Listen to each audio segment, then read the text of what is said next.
What's up, everyone? This is the BumCast presented by Windy City Sports Cards. I am your host, HBIC, the head bum in charge, along with Bologna, the Southside bum, and Dougie, fresh and happy end of the weekend for 4th of July, guys. I hope we're all sober now because that was a very long weekend of shenanigans.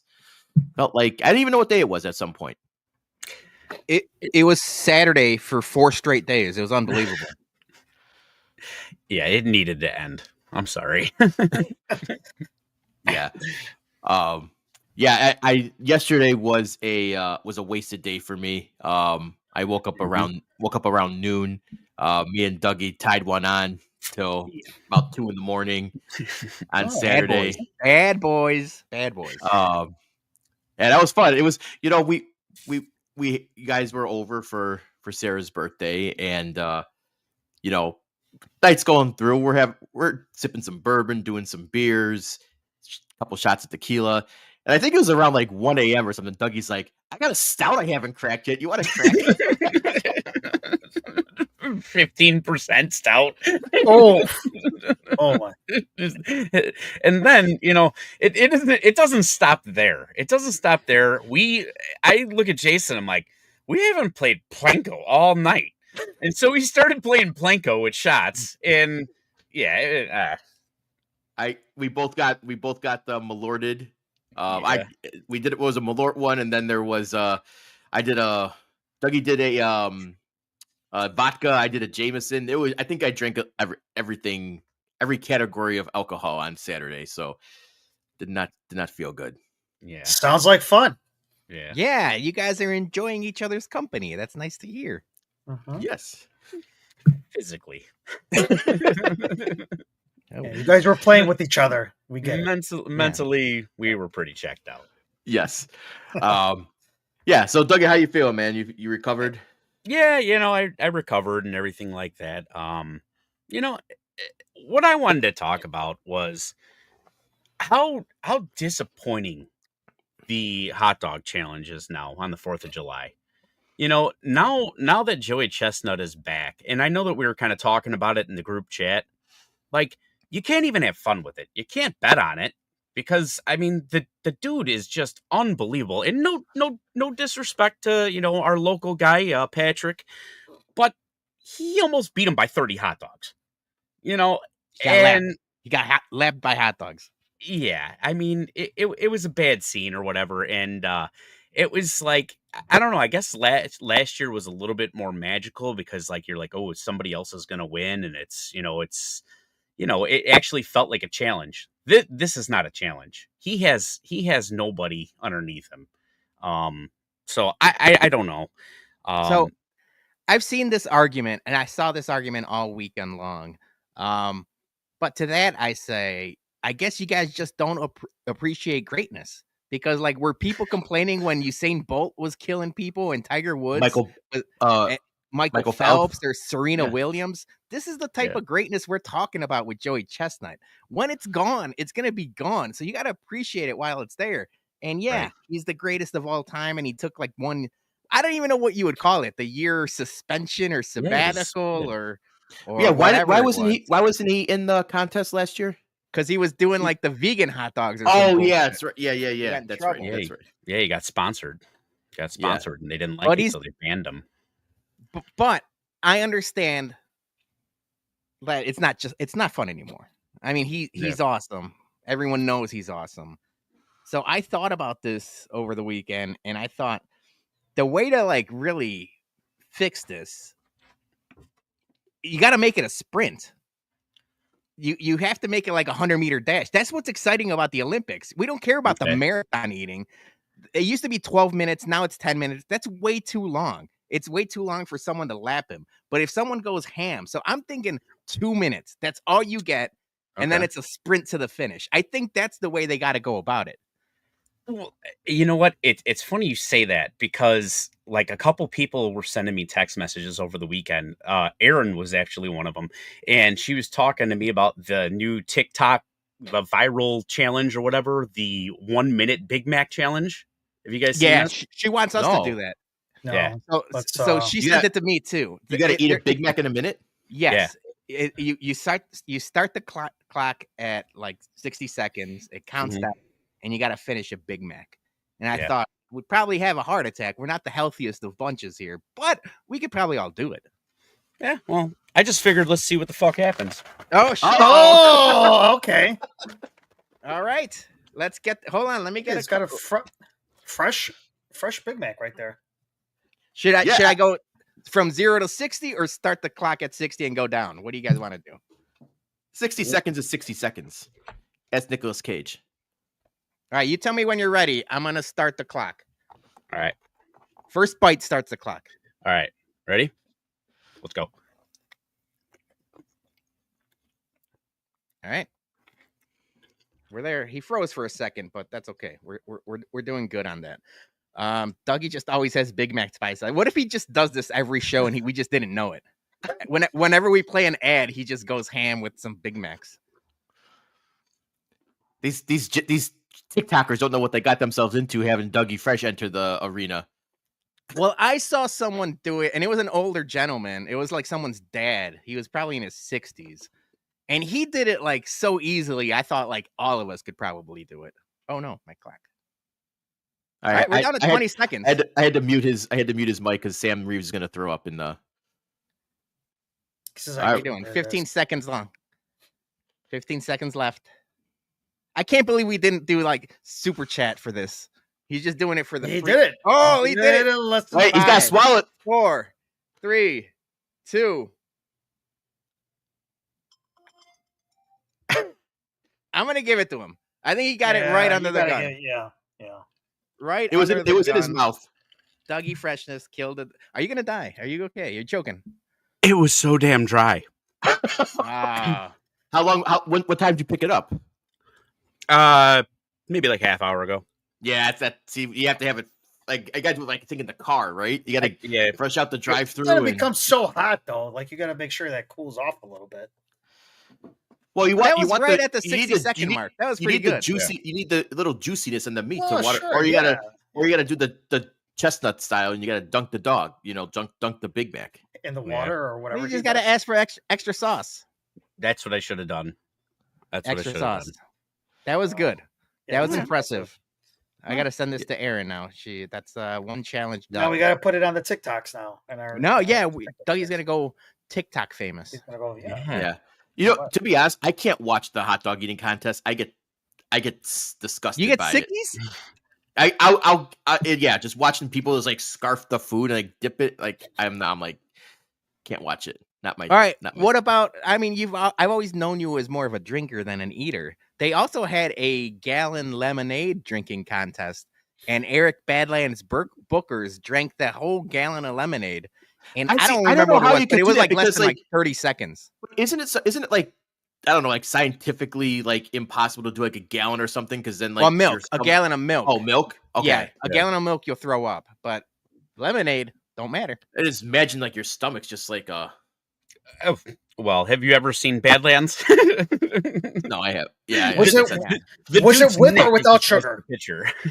Also, how much is a gallon of beer? Like, how many pints are there in a gallon? Somebody do the math on that. I mean, between the Whiskey at Comiskey's, from the start of Whiskey at Comiskey to the end of a White Sox game, I'm sure some people are drinking close to a damn gallon of beer. 1 pint is 0.12 or like 12% of a gallon. Okay, so you have to do. Yeah, you got to reverse that. So 2 pints is a quarter of a gallon. So you got to do 8 pints of beer for 1 gallon. Yeah. Yeah, we're doing that before the meat hits the grill. Yeah. Yeah. Wow. I did that 32-ounce Modelo in like 8 seconds. Yeah. I think it's just the milk that makes you puke if you're doing a gallon. That was impressive, Dougie. Okay, so hold on a second. Something we missed on last week. Speaking of food eating, you guys got into a very contested argument at the Sox game last week about Peter versus Dougie in the 30-wing bird's nest challenge. And for those who might have missed it, it got a little heated.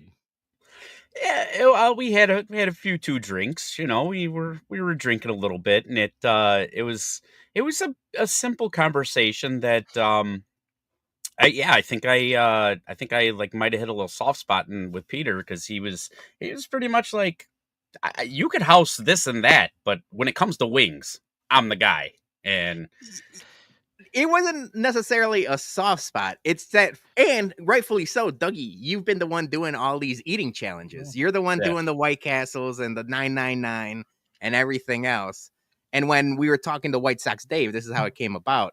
White Sox Dave infamously did the 30 wing challenge. He had to do it in by halftime of a football game. And he came close, but he didn't do it. And I'm like, I think I could do that fairly easily. If you start before kickoff and you get to halftime of a football game, Bird's Nest wings, they're a good sized wing, but they're not necessarily all that big. I'm like, I've had Bird's Nest enough. I think I could do 30 wings. And that's where we went back and forth. It's like, I'm not necessarily calling you like cock of the walk. Look at me. I do the eating stuff, but I'm like, I think I could do that too. I wasn't that like impressive of a challenge. But then we started talking to White Sox Dave, and I think we're going to have him as the referee for that challenge. Yeah, he seemed very intrigued. Just to basically be there for it and see, I guess, if somebody else can do it, So just in talking with him, he basically said it wasn't even like the quantity, it was that it just got sloppy cold and right. And that's where it's like you kind of just have to keep them coming. If you just order 30 wings and they're sitting there, kind of like the Big Mac you just housed, like once it gets lukewarm, they're worse. And so maybe you do like 10 like each, Yeah, I would do like 10, 10, and 10, or even 15 and 15. But definitely not just keep them. I mean, by the kickoff, you have 30 wings, and then like by the first quarter is done, they're all cold. Yeah. It was more strategy where Dave failed. So Johnny, you've known Peter your whole life. Like you've been to cookouts, bars. Do you think he can do 30 wings, or how many do you think he can do?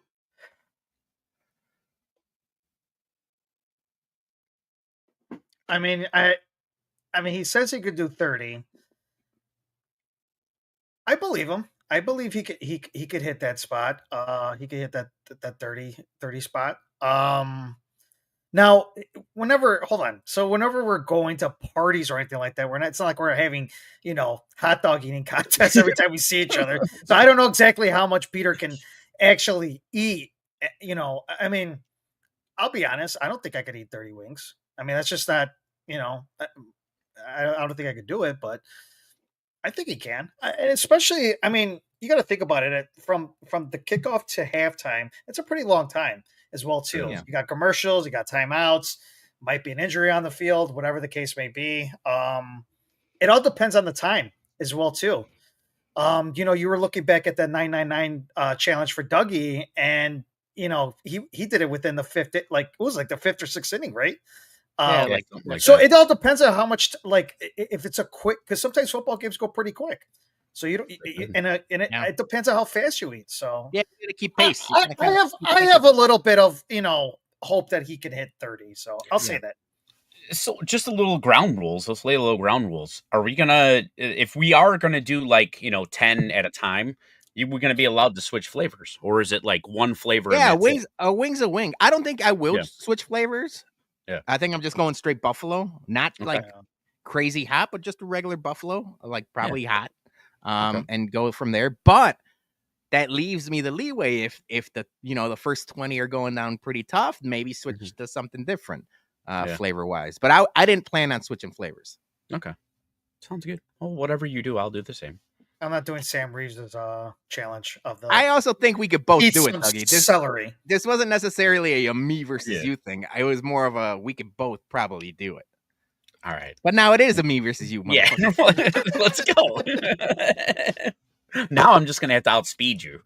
That's what I'm gonna have to do. Yeah, so that's the problem. It's like when we did the Edward 40 hands. I did an Edward 40 hands for content during the 108 tournament, and I'm like, I'll sit here for an hour or two and do the thing, and you're like, oh, I'll join you after work. You joined me like 5 minutes into the stream. You finished your beers in like a half hour. I'm like, what am I supposed to do? I'm like, I'm still gonna be here live. Are we forgetting another challenge that I asked between me and you, like The 2 bowling? years ago, and the bowling. All right, we're doing. We still got to do that bowling stuff too. We could just do Wild World of Bums. Just we said we were gonna do a darts challenge. We got to do the ass crew who's gonna pitch to us in softball. Yeah, we got a lot of things to do. We just gotta stop talking about it and just do them. It could be like our version of pros versus Joes. Yeah, Joes versus Joes. Yeah.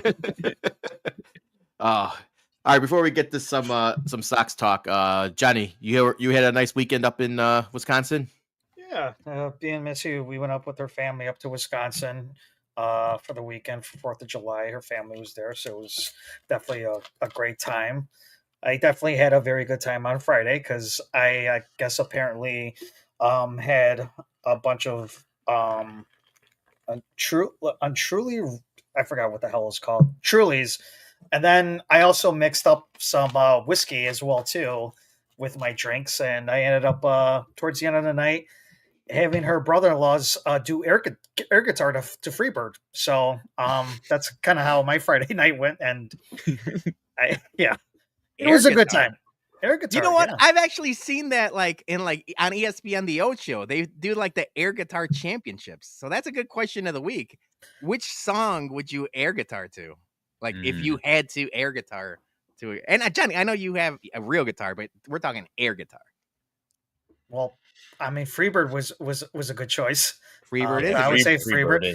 I would say any like Led Zeppelin or like you could like Thunder, any AC/DC as well too. Yeah, I was thinking Van Halen's, like a Van Halen song, or Queen. Queen's got some good. I was gonna go Bulls on Parade. Yeah, he's not even gonna be. He's just hitting the whammy bar in the pedal. Jason just hitting the pedal and whammy the whole time. Yeah. Yeah. Well, happy you got some air guitar in there, Johnny. Yeah, it was a fun. Yeah, it was definitely a fun time hanging out with her family and all that. So, all right. Yeah, good times. All right, let's get to a quick ad from our sponsor. The BumCast is proudly sponsored by Windy City Sports Cards, who specializes in buying and selling all things related to Chicago sports. Whether you are a diehard fan of the Bears, Bulls, Blackhawks, White Sox, or Cubs, they have you covered with an extensive selection of sports memorabilia and collectibles. In addition to Chicago-focused items, they also offer a vast selection of sports trading cards and memorabilia from your favorite teams and players. So visit their online store at 312WindyCitySportsCards.com to find exactly what you are looking for to complete your collection or discover a new favorite.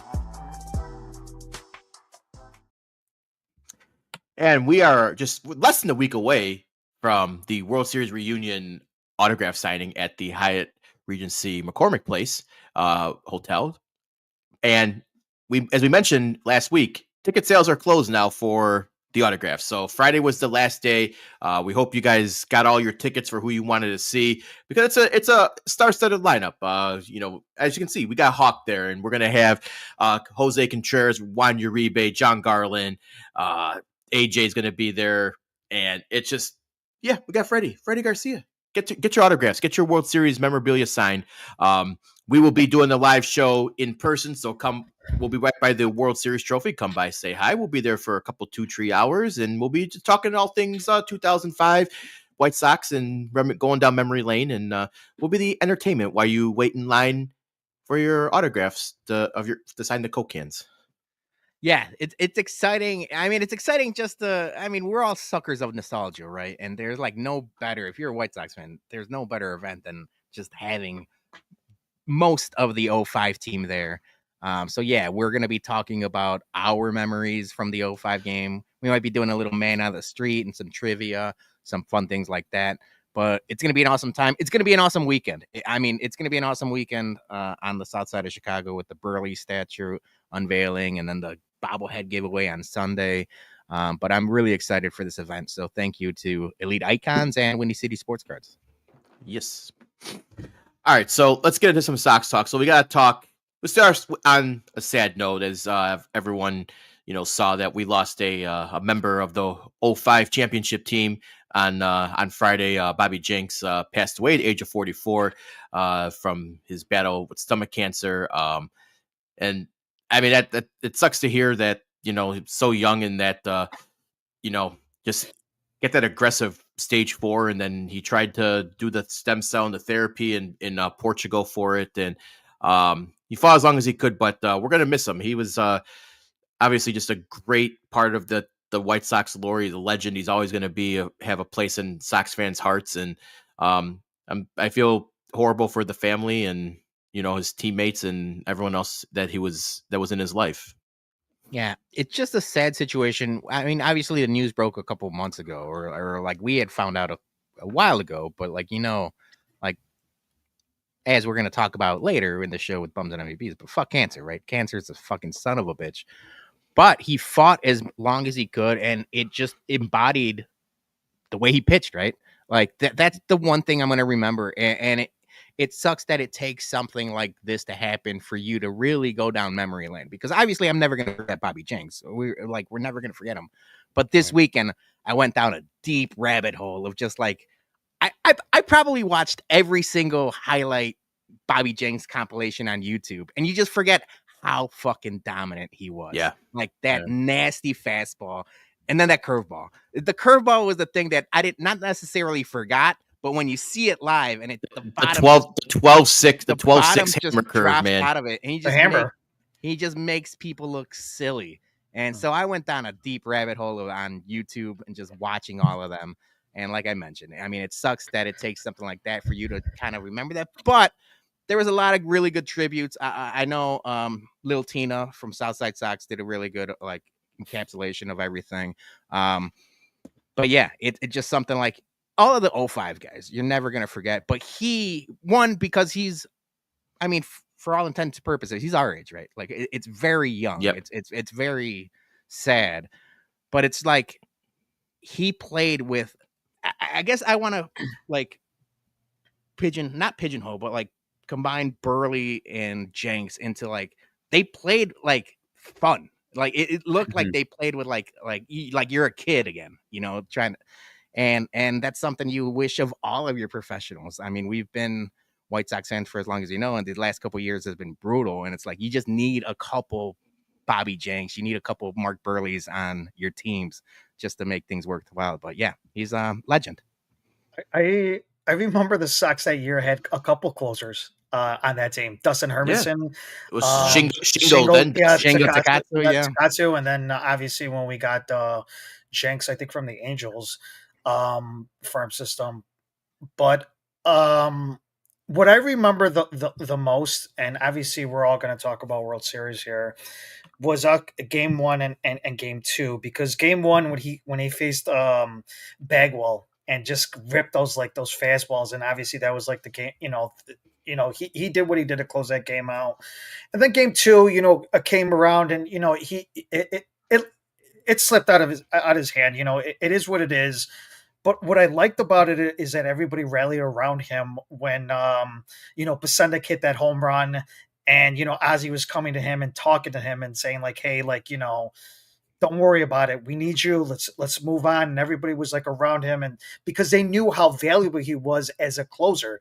And those games it could have gone either way. I mean, the Astros could have won any of those games as well too, because they were right there. We're close. So, but you need Bobby to close games out, especially with this fastball, especially with the curveball, anything he had. I mean, he was just a closer that we were waiting for since maybe Keith Falk, because we used to have Keith Falk, and he was a good closer, and then he got shipped off. So, and then and we had him for a couple of years, not just that 05 season. We had him for a couple more years with the Sox as well too. So I mean, he had it was definitely heartbreaking to see, when I saw that come through my timeline, that he lost his life through cancer and stuff like that. And yeah, again, I think we can't say enough about it. Like, fuck cancer for sure. But yeah, I mean, God rest his soul, man. He's he's in a better place, obviously. He's not suffering anymore. So, and obviously, prayers up to his family and his closest friends right now. Yeah. Yeah, I think like my big takeaway from stuff like this is when you have somebody that like I don't want to say looked up to, but somebody that you kind of like idolized. You were like, oh man, this is in that moment, probably one of my favorite players. Um, you'd like take a step back and you realize how like meaningless sports really are. You stop thinking about like all of like the bad games and everything like that. I mean, the guy, he had 6 kids, and you know those 6 kids don't have a father now.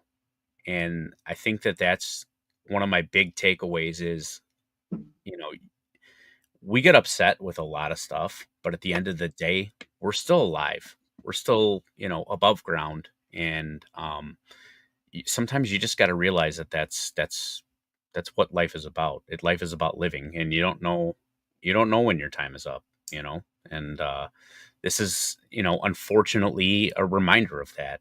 He had 44 years on this planet. He was taken away way too soon, and it's sad.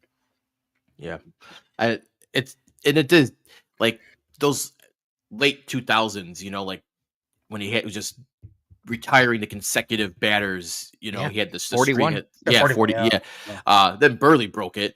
But he had the streak, and then like 30 saves in 08, 29 in 09. And then it sucks because he had like just the health issues. Then like, he struggled 10, and then the Sox decided not to, tender him an offer. But I was reading about how like after when he went to Boston, like he had like the health issues, and he had like get like back surgery, and the doctor left the blade or something like in his back with him, and he almost fucking died because of a botched surgery, and he ended up suing the doctor in the hospital and got money back. But like I hope like none of those like that complications from the surgery led to like the stomach cancer, because like apparently like he had like spinal fluid like leaking, in his body and everything. So you don't want to hope for the worst, or you don't want to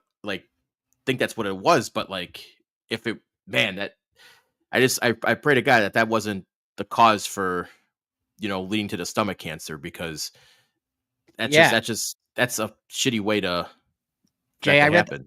I read the same story, and I mean, you read a lot about what Bobby Jenks went through in the 44 years that he was. It was, I mean, I think Jeff Bartlett had the grinder ball T-shirt on his Instagram today.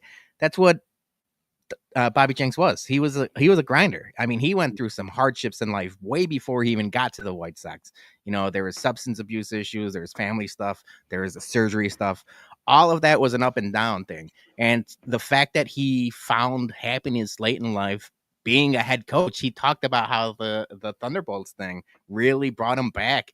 And Carmen DeFalco was talking about how like a lot of the times, these minor league teams will bring in somebody almost like a stunt, because they're like, a former player and this and that. It's more for the clicks and the ticket sales and everything like that. But he took his job as a head coach seriously, and he found happiness again through that.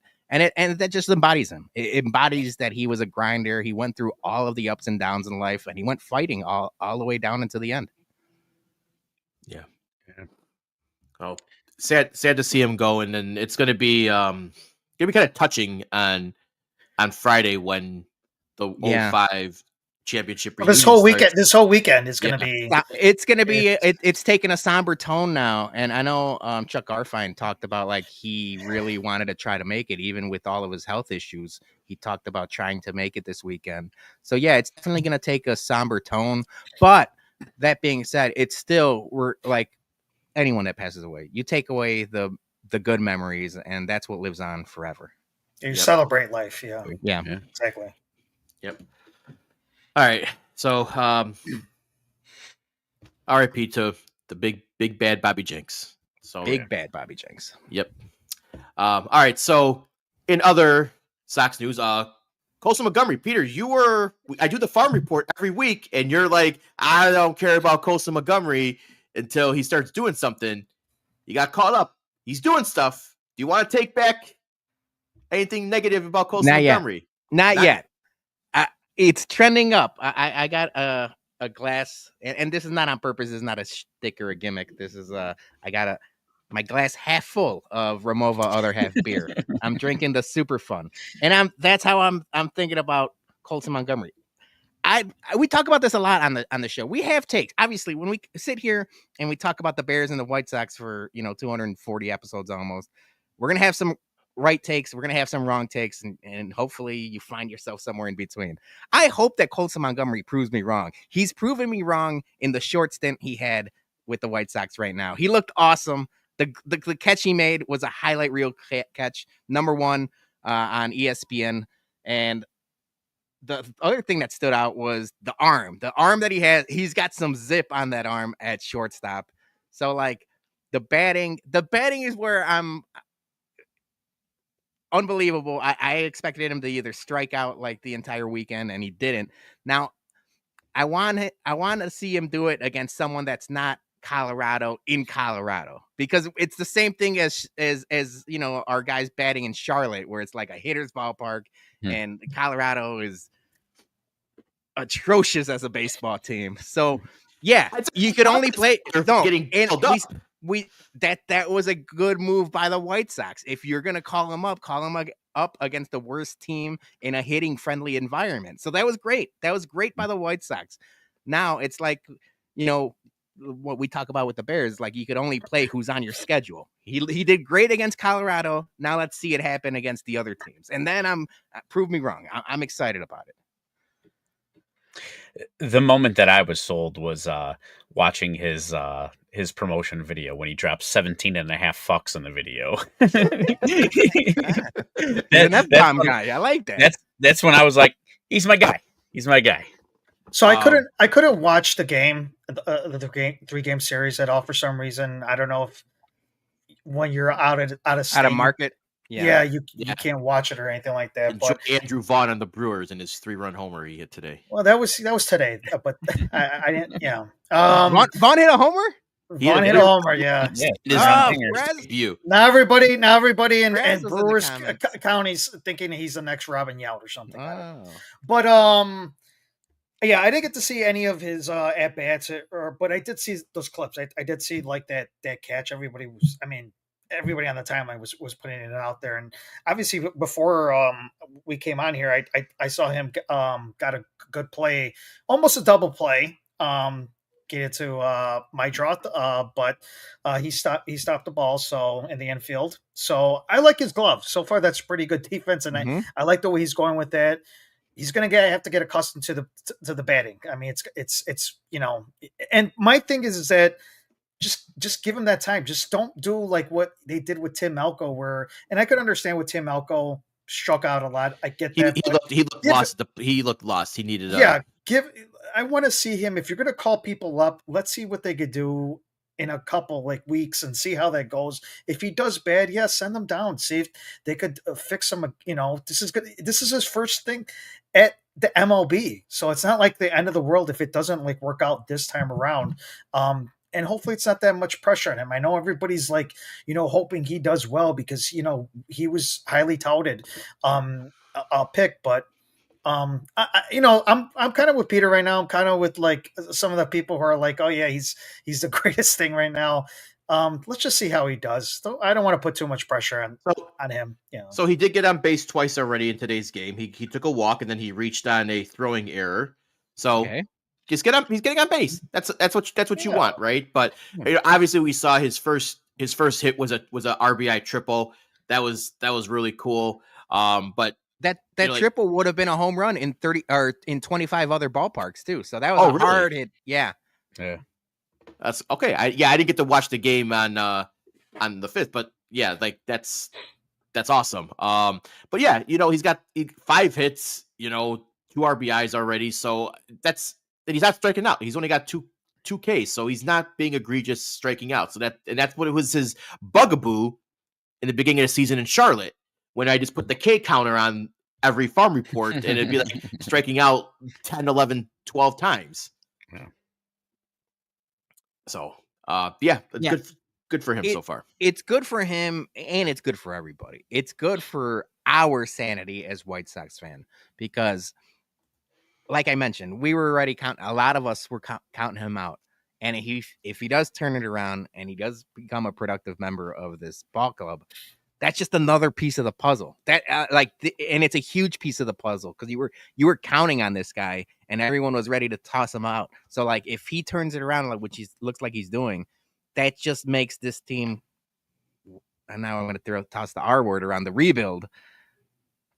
It just speeds it up so much faster. I just want to bring up the whole thing, Robin Ventura. Robin Ventura, when he first came up, was like, I think 0 for 43. Yeah. He was a great hitter in college, great hitter. And he was 0 for 43. You got to give these guys a time. And so far he's done good. Yes, it was against Colorado, but again, I just hope that people, fans and all that are not going to go and like start ripping him if he doesn't good, like in his first stint in that, in the big leagues.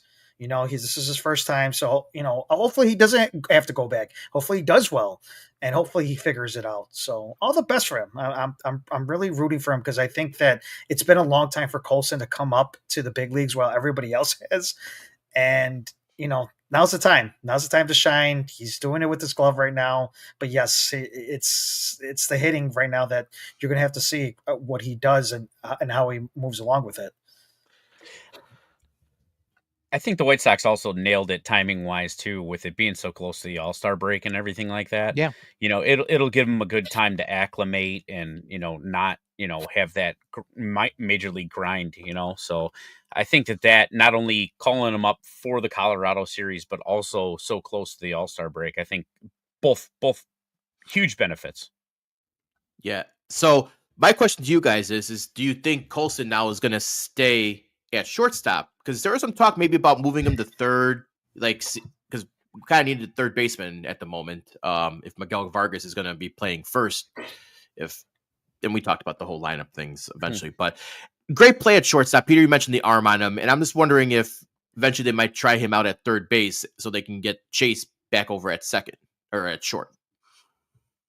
I don't know, because now looking at the two, and don't get me wrong, Chase Maidroff has been more than serviceable at shortstop, but looking at how they both operate in that position, it's just like Colson, even though he's bigger for that position, it just seems more fluid, and that arm is a big difference maker. So now it'll be like what we argue about all the time. Stop moving people around. If we knew Chase Maidroff was a second baseman to begin with, and that's his better position, just keep playing people at their best position.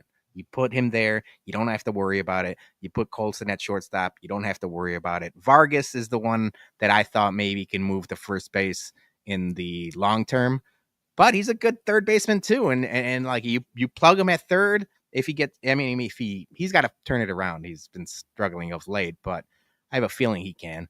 And then, you worry about first baseman later, or if Tim Elko happens, or one of these other guys happens. But stop moving people around just for the sake of moving them around. I would say another thing too, like if it all does pan out, if Colson does really well here, and obviously Maidroff, he still plays the way he plays. You just get a veteran in that infield, whether it's first or third. I like to see a veteran in there if they do go like for free agency as well too. Because if that's your future right there with Vargas and Montgomery and possibly Maidroff, I didn't even think he was going to be, in this position because I didn't know anything about him like in the minor leagues, and he just shot up and he's been doing like very well. So, if that's the case. Yes, I agree. Don't be switching them around. Keep them in their, I guess, natural positions. But I would like to see a veteran in that infield. If that goes, come next year, if everybody stays the way they are and they stay, how they should be, I'd like to see a veteran somewhere in there next year. Remember how many first basemen we had at the beginning of the season? Still got a million of them. If you got more than one, you got none. It's true. We can say that about right fielders too. Right. We can say that about a couple positions here. Other news, Shane Smith, he got the White Sox nod for the All-Star game because everybody gets a participation trophy for the All-Star game. There was some talk about him, his struggles of late should have been, like Hauser or, Vargas. But like Shane Smith, he had like beginning of June, he had a mid-2 ERA, and now it's last few starts, it just inflated. He's, over 4 now. Struggled a lot lately, and I think he's reached his innings limit. So Max, is it is it arm fatigue? Is it people are got more film on him now or hitting him? I don't know the answer to that, but I'm kind of wondering if he's actually going to enter the All-Star game, because there's times where guys make the team, they don't see the game. I don't think he's going to be making an appearance for the All-Star game, but congrats to him, rookie pitcher, to get nominated for the All-Star game for the Sox. I think 50 years or something like that. It's been a long time. But so thoughts on Shane Smith, guys? Yeah, it's almost like the Homer Simpson thing, right? Default. Like someone had to get it. I think, Jason, you mentioned Adrian Hauser. He's only had 8 starts with the White Sox. If he had the same amount of starts as the rest of the guys, he might be the guy that he was just unlucky that he just didn't get enough run. The other guy that you could probably make an argument for is Mike Vasso as a relief pitcher somewhere. He's been very good or serviceable. And then, it was always between Smith and Vargas. And Vargas, the bottom fell out, and he hasn't really been hitting of late. But, Shane Smith hasn't been pitching. I'm hoping he doesn't get in. I'm hoping he doesn't get into the game, only so you rest his arm. You get a couple extra days off. Maybe you save him, depending, coming out of the All-Star break, depending on how the rotation sets up, you give him a couple extra days. I want to see what he can do with a good chunk of rest, because that's what's going to be telling, right? If he gets a good amount of rest and he's pitching like the beginning of the season, then we could just chalk it up to, he's tired, his arm's tired, he's never really pitched all that much. If he gets all this rest and he's still getting hit hard, maybe he's not a guy. So it's like there's a balance there. But I do like Shane Smith in the long run as to be a starting pitcher on, for the foreseeable future. Yeah, I want to echo your sentiment on this whole thing. I do believe that it's just he's overworked. He's never kind of put in this type of work, and I think he's just tired. I'm hoping that he's just tired. And you also got to watch that stuff for injuries too. You gotta really pump the brakes and listen to the body sometimes. So best case scenario is he obviously goes to the All-Star game, doesn't get in it, maybe gets another cool shots during the home run derby or something. Just get him on the camera a few times. I'm sure he'll have just as good a weekend whether he gets in the game or not. Or what if I don't want to paint the scenario as well too. I do like the rest part. I think that would be a good thing. Mm-hmm. But what about if he does get in? And what about if he pitches, pretty good? Wouldn't that build up the confidence with him as well too? At the same time, yes, you do want him to rest and all that, but that also might be hey, I'm in the All-Star game. I shouldn't have been here. I didn't think I was going to be here in the first place. And all of a sudden he does pretty well with a couple, 2-3 guys or whatever they do. Yeah. It might build up his confidence as well too. I'm okay with either or. I think resting, he's a rookie, so he's tired.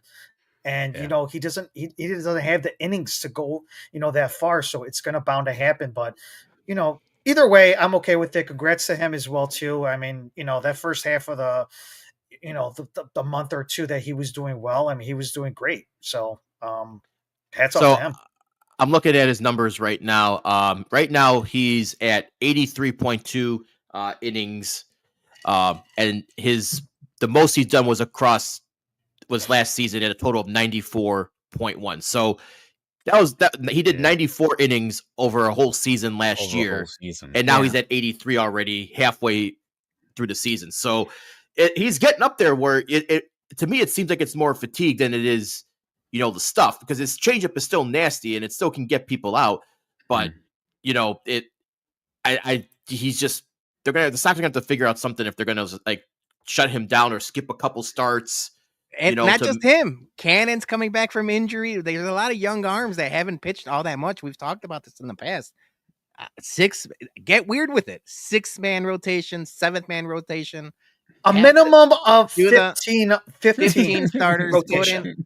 Put in all of the old Mets like Thor and all of the other people that you signed and let them eat innings. Bartolo Colon, I'm pretty sure he could still. Bartolo would be good. But yeah, it just like at this second half of the season, you're gonna have to get creative on how you give these guys rest and how to protect their arms going into next season. Yeah. So that waits to be seen what they do with him throughout the month and into August. All right, final Sox note we got here too. There was the notes that the Sox only had 38 players on their 40-man roster. They news came that they added Tristan Gray from Charlotte. They added him to the 40-man roster. So people were kind of and I'm going to talk Tristan Gray in the farm report here in a minute. But is Tim Elko getting the ultimate snub by getting Tristan Gray called up while he's still back down in the minors? Because when I read you Tristan Gray's numbers, you're going to be like, that's a head scratcher. All right, so I saw a couple people online losing their minds. It's all the alcoholics. There's still a couple of them out there, not us necessarily, but a good amount of people are still wanting the Tim Elko train. And so this is obviously due to Ryan Noda going down on injury. You got the All-Star game coming up. What if they don't want to burn an option for Tim Elko for that's 10 days? That's my thought. And if you do burn that option and send them back down and he only gets into a game or two, people are going to lose their minds again because, like, why do you keep doing this for, to Tim Elko? So I thought this was just a pragmatic, solution going into the All-Star break where you could figure it out ahead of time. It's like, why burn that option with Tim Elko? I understand he's hitting home runs, but he's still striking out a bunch. I don't know, Jay, if you're going to talk about it in the farm report, but the dude's still striking out in AAA. So it's like, I don't think that much is going to change. So it's like, I thought this was fine. And Tristan Gray, I don't know if he's all that good. He sounds like a porn star. This does not sound like a baseball player. No, like, it's the dude from those girly books. The 50 Shades of Grey. Yeah. Like I think Christian Grey, I think is the name. Okay, Tristan Gray. All right. See, it's. But yeah, hopefully he does something while he's up here. It's your time to shine. I agree with you, Peter. I think Noda. Okay, so like Noda, yeah, he's getting on base, right? But the average is still like, do we have to keep someone with a sub 100 average on the team at all times? Like Vinny fucking Capra, thank God he's gone now. But now we have to keep Noda on. Like, just get rid of these guys who don't produce. Like, I don't get that. I feel like we have no other choice. We have no other choice. There's always choices, but I get why they didn't call up Elko, like you said, if they don't want to burn another option on him. But I don't know how much longer Ryan Noda is going to be on this team. You're wasting a spot when you could give that, if he's DHing or whatever, to Teal or Cuero to get them in the game at the same time. So it's kind of mind numbing to me that he's still taking bats away, but I get why no Elko at the moment. For now. After the All-Star break, we've mentioned it. Call up Corey Lee if you're so worried about, the 3-catcher thing. Yep. All right. So, with that, let's get to it.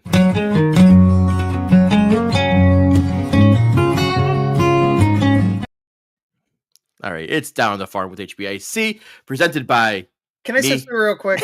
I love when this video comes out because I see the smile on your face every time. How happy you are about this video. So I'm sorry. Go ahead. Nope. So let's start talking Tristan Gray. Last week, this last 7 days, he hit 2 for 11 with only 2 RBIs. So this is the guy we called up. Down week for him.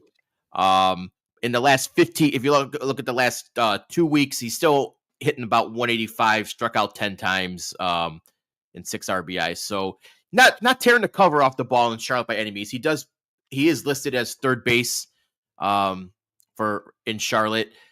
So we'll see how much he actually plays there, or if they DH him, first base him at all. But I think he's just going to be here for a cup of coffee, get a little taste of the action, and then that's it. So obviously, we all love those promotion videos and everything like that. What do you think this conversation is down there with this aspect? All right, hey brother, I know you haven't been doing shit, but they need a guy, so you're going up. Because he can't bullshit him and say like, dude, you've earned this, you're doing so great, like I'm so happy for you. Like, I mean, he can say he's happy for him, but I mean, what positive do you talk about this? Yeah, you just gotta say, hey, go shock the world. No one thinks you're gonna do anything. Go prove them wrong. Yeah. The Try world and be needs better. ditch diggers too. Whatever, like whatever you can do. He's gonna run the wrong way. He's gonna go to third base instead of first base. That's what he Right. said. Yeah. Yeah, he's hitting 280 on the season. So it's not terrible, but it's 350 on base. So he is drawing some some walks. But him and Elko have almost like same clip when it comes to strikeouts. So but going to Tim Elko, he last week 284, 5 for 17, 2 home runs, 5 RBIs. So you see this stat from last week and you're like, oh, cool. He also did strike out a lot though. So, I mean, I wouldn't say a lot, but 5 strikeouts, but 10 in the last 2 weeks. So I don't know if he's fixed his strikeout issue, but he is hitting somewhat. So He is hitting.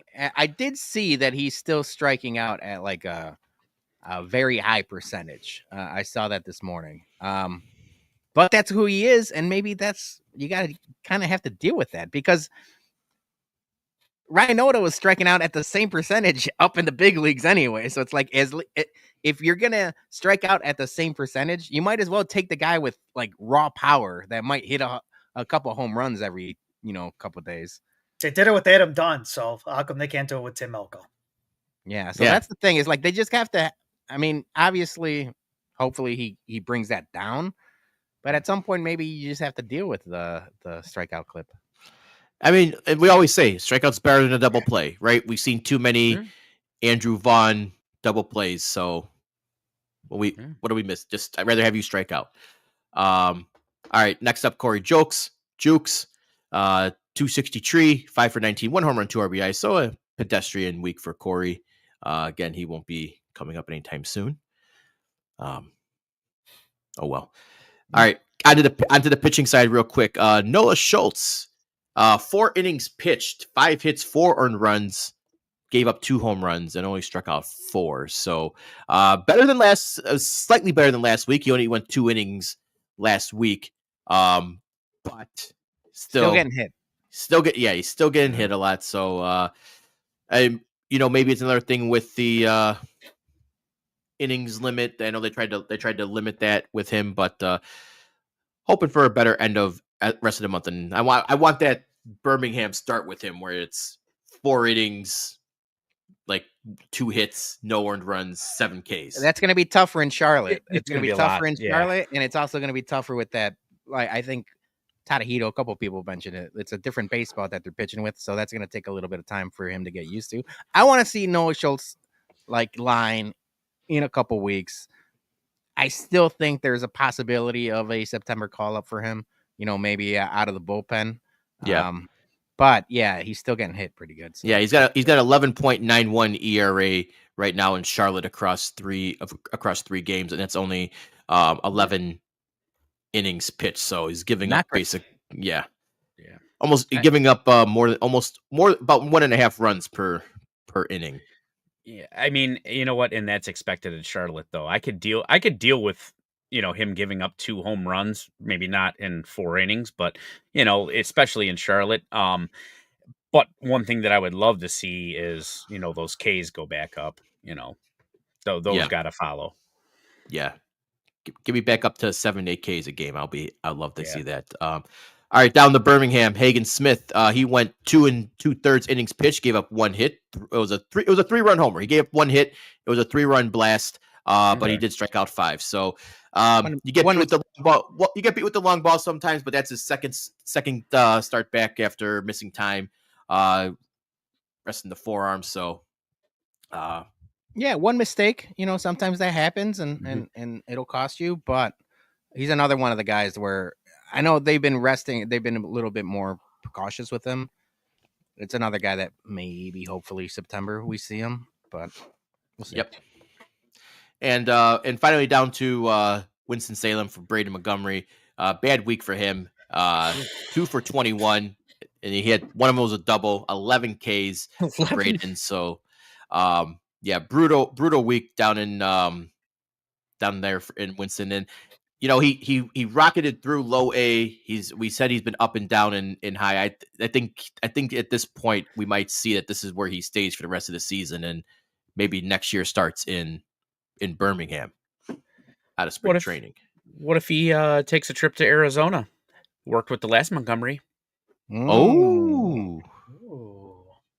Yeah, maybe. I mean, he's coming off of injury, right? Like, yeah, this we talk about it with the pitchers. This could like hitters hit walls too, especially when like you're just starting to become a pro. So yeah, maybe hopefully this is just a wall, because he was hitting the shit out of the ball for a while. 11 Ks is ugly as shit. Yeah, that's tough. Yeah, bad week. Yep. All right, and that was the Farm Report with me.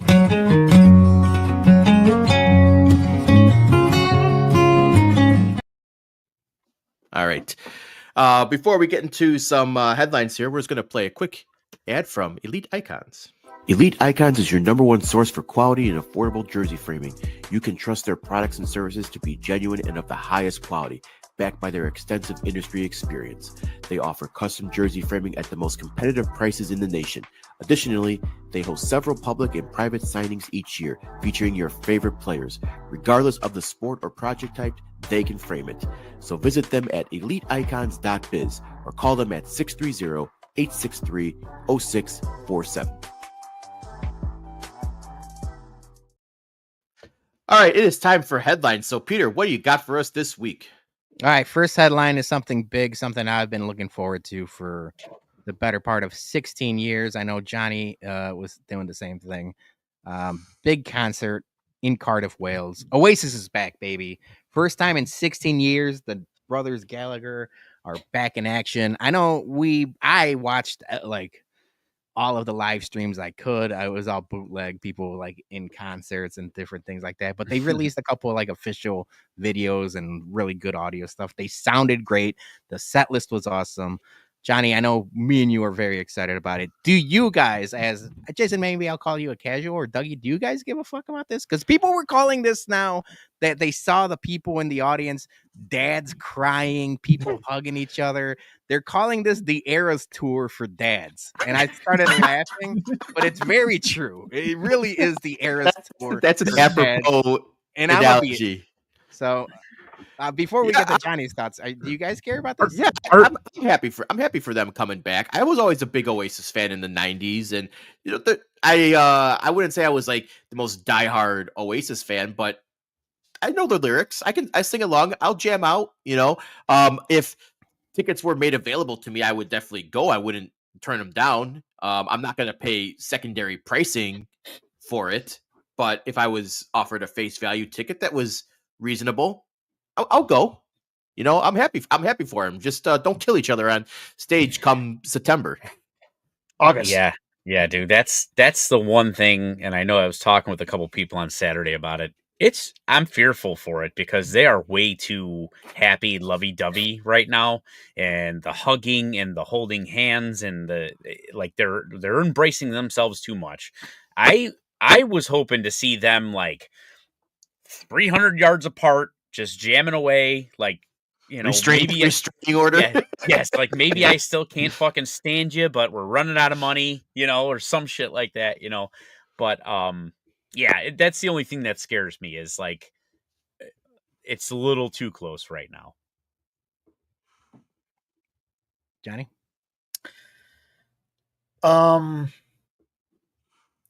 If David Lee Roth and Eddie Van Halen could play together and reunite, these brothers can as well too.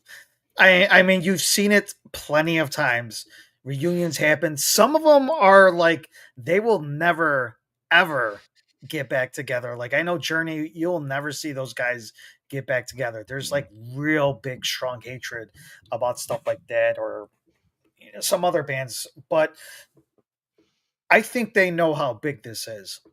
They know that's going to be big, the tour, the sellouts, and they know that they could do this next year or years to come. I mean, there is a big Oasis following, and to me, Oasis is.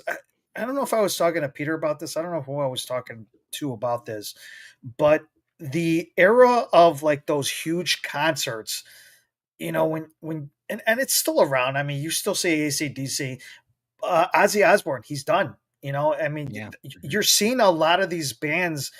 You're not going to see the Rolling Stones forever. I mean, I can't believe they're still going, but a lot of these older bands, these are the next generation of big bands that you're going to see go into, like, Oasis was huge. I mean, when I think of the 90s, I'm thinking it's like 10 years ago. That's how I think. I feel like I'm stuck in 2000s over here. But with Oasis, I mean, they just had so many good hits. I know there's a lot of people who hate Oasis as well too, because because I feel they take a lot of stuff. They say a lot of stuff that Yeah, like they're people take the like wrong way, or people. the Beatles and all this other stuff. Like Yeah. it's like a whole different thing. There's a lot of people who hate Oasis, or if you're a Blur fan as well too, there was a whole different thing about that as well too, Yeah. back in the 90s. But I love this. I love this about music. It's just because they were a big part of my the music scene growing up, like back in the 90s. Obviously we had a nostalgic 90s with Jason's putting up that Mary fucking kill segment last week, but this is great. I'm gonna try everything I could possibly can. If I have to go by myself, I will go by myself to go see them, because I mean, this is I was telling this to Missy as well too, as I was driving back to Wisconsin. I think if I miss this, I'll regret this for the rest of my life, because they were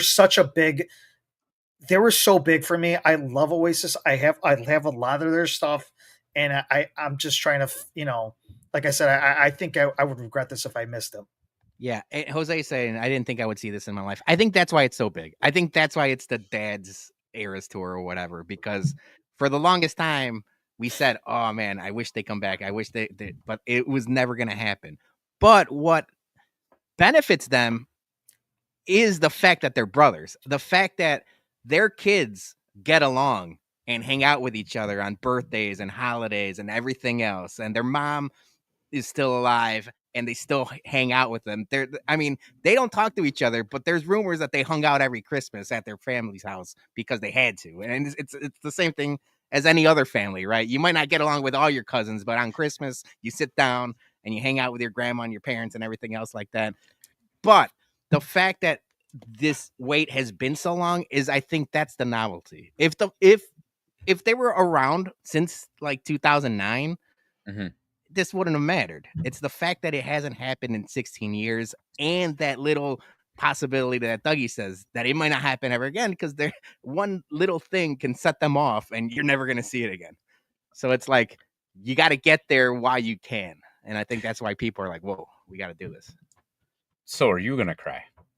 Oh yeah, no, I told Julie. I mean, I was almost crying on my couch. If I'm there, I'm crying for sure. Okay. I think there's just real quick. I think another thing about this in particular is as well too, is that I do miss the rock music. I do miss a lot of that. These guys go play. They have a catalog of so many great songs. Regardless if you're not a big fan of Oasis, go check it out. I will give you a playlist to listen to, and you tell me if you hate it or not. I think I have a pretty good mind when it comes to music, and I would say, like, go ahead and listen to this like set list.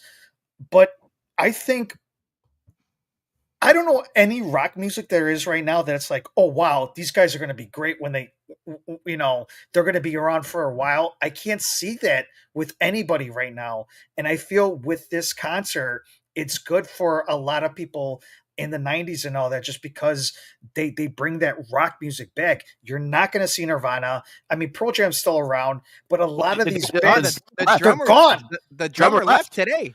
The drummer left Pearl Jam today, this morning. Yeah.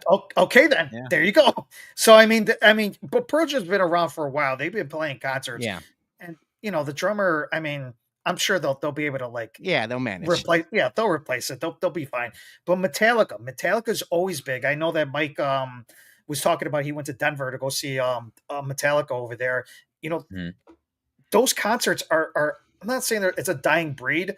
They're few and far between for sure. Yes, it's just little, and I don't see the future of rock music because I don't see the rock music. I think it went away a long time ago.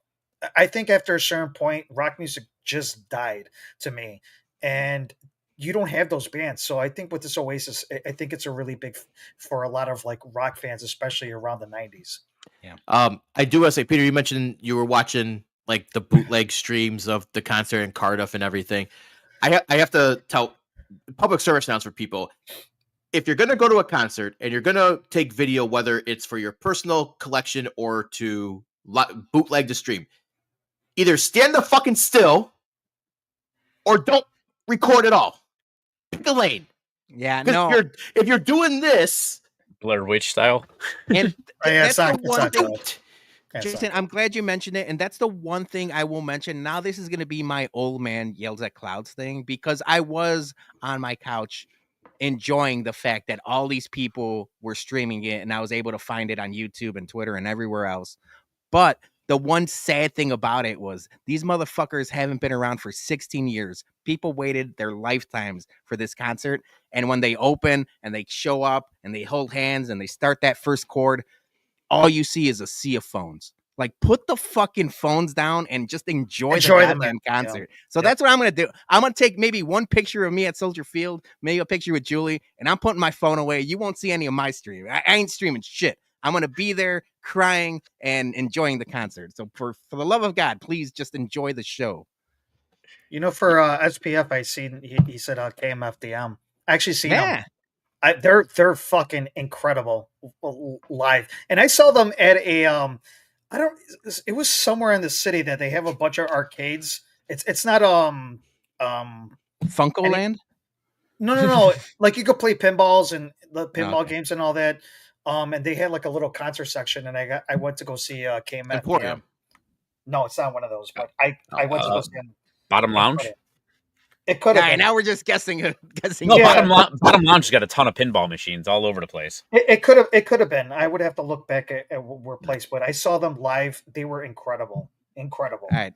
So speaking of our childhood, speaking of nostalgia, speaking of everything that needs to come back and should come back, American Gladiators revealed the new cast and their new host, because this is probably now the third or fourth iteration of American Gladiators. You got a couple professional wrestlers that you guys might notice in this thing. There's a lot of CrossFit and Instagram people and a couple reality TV stars. If you see that curly haired guy at the end, that's Fessy from MTV's The Challenge.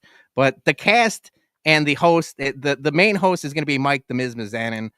I loved American Gladiators growing up. I mean, I was a kid, but I always thought like, man, when I grow up, I want to be on that. And then they had Guts for kids, and I thought the same thing. But do you guys care about this new reboot? And will you watch? Yes, I'm 100% watching, because to this day, one of my life goals, I still want to do the assault. Like, I feel like shooting giant Nerf guns at a target is right up my wheelhouse. Can we do that in my backyard? My backyard's big enough to where we could set it up ourselves, and maybe we have our own. Now we're talking about, pros versus Joes again. We got to do a bunch of things. We might be able to do assault in the backyard. But yes, that's awesome. Like, and then I don't like Joust seems pretty fun just to do rock'em sock'em. But what was the one where you swing on the rope and you have to knock off the person? Can't remember the name of it. Yeah, and then the gladiator would basically just hang on them until they fell off. Yeah, so I can't remember that one. But the one where you swing on the rope and you have to try to knock them off the pedestal, like that. I forgot what one too. I forgot what they called that one, but they were talking in the documentary about how many people got concussions from that. Like, it was just the one where you have to put the fucking footballs in the trash cans. Yep. Like, that's ACL central right there, man. Oh yeah. It's Achilles. It's Achilles and ACL central right there. I have no desire in playing that game. But and the hamster wheel too. No, I'm not doing hamster wheel. But give me Assault. Give me the swinging one, and I'll be happy. All I'm just gonna say about this, because they've done this before I think it was like a couple years ago with Hulk Hogan, and that epically failed. If you're gonna do it right, do it right. Bring back the nostalgia. Bring back some of the games. Don't like it worked in the 90s. I mean, you could still bring the nostalgia back. Just don't do it the way that they did it with Hulk Hogan, because that was garbage. It was terrible. You mean a show he did failed? I'm shocked. Shocked. Should have ate their vitamins. Yeah. Yeah. I'll give it a shot. I will give it a shot too. Yeah. But like as Johnny said, I think it's going to be huge. Like I'm going to watch it once, and if the games suck and they're not anything of my past, I don't need to watch another game show that is something else. Like it just it won't do nothing. Have they said that it's going to be new games, or is it going to be a mixture? Or yes. I think you have to do the old games. I think that's what, like, maybe switch them off. Like maybe like 2 new ones and 3 old ones, and kind of have a rotation, because the nostalgia is what sells. People want to see the old stuff. Well, mix in something new. Maybe like they have a bunch of CrossFit athletes, something more of that nature. I will say though that another thing that I like about this is they have some wrestlers in there that are kind of well known. That I think I'm interested in watching as well too. See how athletic they are in a different, other than wrestling. I like to see what they do with this particular show, and I like the Miz too. I think Miz on the Miz is a mic, good host. He's a good host. I think that's the right move as well too, and see what everybody else does. But overall, yes, I'm going to give it a shot and see how it goes. Tweak things a little bit if you want, but keep some of the old nostalgia stuff as well too. And who knows? Maybe bring Mike Annally back for a little bit. Mike Annally. Yeah. Did he pass away? Did he? I think Mike. I think he's still alive. I think he's still alive. Mike Annally might have passed away. Is Larry Zonka still alive? A good question. Just remember when he was doing WWE for a while and started calling like Jeff Hardy, like Jeff Harvey, and he was terrible. He was bad. Any of you guys go to the Bozo show when we were young? I have not, but I had a friend who made it on to go play basketball there. Oh, the buckets. Yeah, we had a cousin. So basketball, but they had a basketball tournament. Like Johnny, I think our cousin Javi went to the Bozo show. I didn't go. I don't think so. I would have remembered that. None of our family went to the Bozo show that I know, but I do have some friends that did actually end up going. I think somebody at White Sox Twitter actually went to the Bozo show as well too. I forgot who I was talking to about that. Yes, I always wanted to go to the Bozo show because I thought it was pretty cool stuff, and I thought that I could hit those bucket 6, no issue, no problems. We could do that too. That's another challenge. They got it at PGN. We could do Bozo buckets tomorrow. Oh, let's do it. Hey, I'm free. I just realized I'm at the bottom. It's throwing me off, but it doesn't matter because we're going back. You're a bottom? I'm a bottom today. We're going back up top. Scarlett Johansson has become the highest grossing actor of all time. People ask Grok to stat check that, and it's true. With Jurassic World reboot adding over $300 million to her tally, she surpassed Samuel L. Jackson as the highest grossing actor in movie history. So my question to you guys is, now we've done this in the past. We had a question of like, whose movie catalog would you want to, desert island with? And like, you only get to pick one actor. Is ScarJo now at the top of that list? Because if you think about all of the movies she's been in, and they're all mostly blockbusters, but there's a couple really good like indies and a couple different things. Are you considering her the top actor of all time? Here's my take on this one. Nothing to take away from her movies or acting skills. This feels like it's the Robert Horry of movies right here. Wow. Oh, okay. I think she's a really good actress. I think so too, but I think she's better actress than Robert Horry was a basketball player. But Robert Horry got all like the rings from just being on the teams. She's getting all the monies from being on the Marvel movies, and I mean they both played parts in the respective teams. Yes, they did. Yeah, yeah. Wow, Samuel L. Jackson was the highest. He was before the her? highest. Yeah, he was the highest. He's been. I don't know, man. You gotta think all these I like a Marvel lot of movies make Sam. a I million. like a lot of Samuel L. Jackson movies. I mean, man, I love Scarlett Johansson as well too, and the fact that she's always busting Colin Joseph's balls on Saturday Night Live as well too is always funny. That's a good question. She deserves it. Yeah. She deserves it. Yes, she deserves it. I'm not saying she's a bad actress or anything.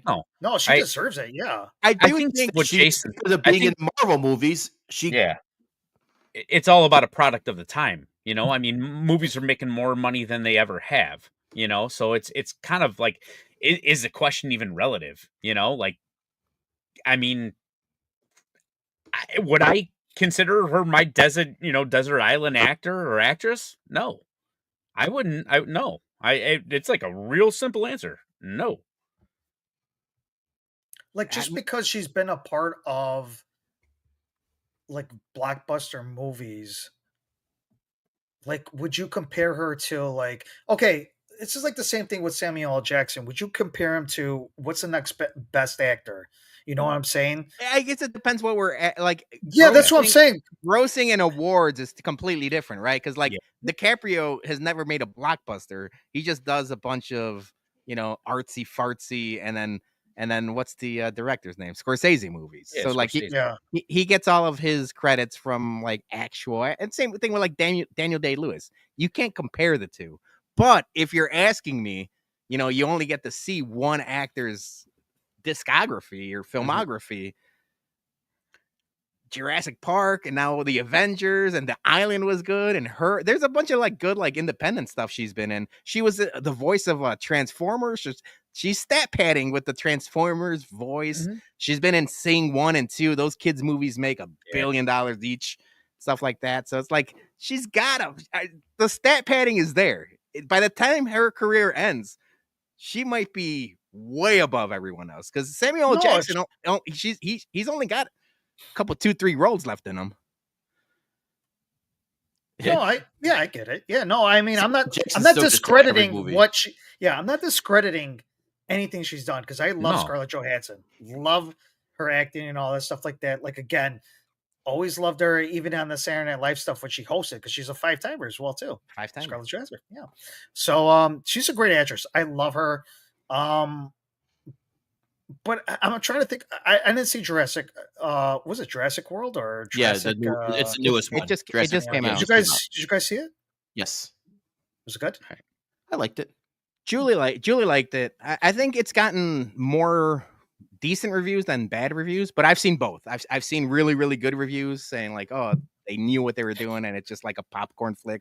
And then there's other ones like, why do you keep doing this? I didn't know it was the 8th one in the series. Oh, they're trying to beat out of Fast and Furious. Oh, 7th. Yeah. Fast and Furious. They're trying to beat that out. Yeah. Yeah. All right. Those are the headlines. All right. We didn't get time to it last week, but Dougie, you had a question for all of us. Yeah. So my question of the week, and we've been kind of seeing like all these like sports trades and everything like that. I want you guys to pick one destination from the NFL, NHL, NBA, and MLB, your no trade clause. One team, one city you won't go to from each league. I think we're all consensus Green Bay. Yeah. So it has to be one team from each league that we won't. Yep. Okay. All right. Yeah. I don't know, Johnny. You seem to have fun in Green Bay. Johnny likes Green Bay. And there's a history of Bears players going to Green Bay and Green Bay players going to the Chicago. So there's a history of that. Maybe we got our own right here with Johnny. Wait, no, don't speak. Don't speak. No, hold on. I've been drinking a little bit of whiskey. So just give me a second. Just give me a second. But I'm that would be mine. I'm not going to Green Bay. I'm sorry. That would be yours. Okay. Yes, that would be mine. Because I based mine off of places that I wouldn't want to play. You know, play or live, or like play, live. I mean, you're there. You know, Oh, you got to think about that as well too. Okay, hold on. So That's I what I would was have. saying. You I seem would to have a say- little fun in Green Bay when you go. My No, first it's a answer. great. It's nice. I mean, Yeah. hold on. Let me go get more whiskey. I'll be back. My first answer was going to be I wouldn't want to play for the A's. They're in Sacramento right now, but they're Yeah. going to Vegas. Vegas. And I might want to play if I'm a professional athlete. I might want to live and play in Vegas. So that immediately throws them out. Is there a chance? Can I say the White Sox? I have a clear-cut one for MLB. The Washington Nationals. I don't want to live or be anywhere near Washington, D.C. I don't want to be Yeah. anywhere near that crap hole, and it really is. It's a shit town. There's nothing good there. It's all a bunch of assholes that live there. They do nothing for us. I mean, I'm sure they all live and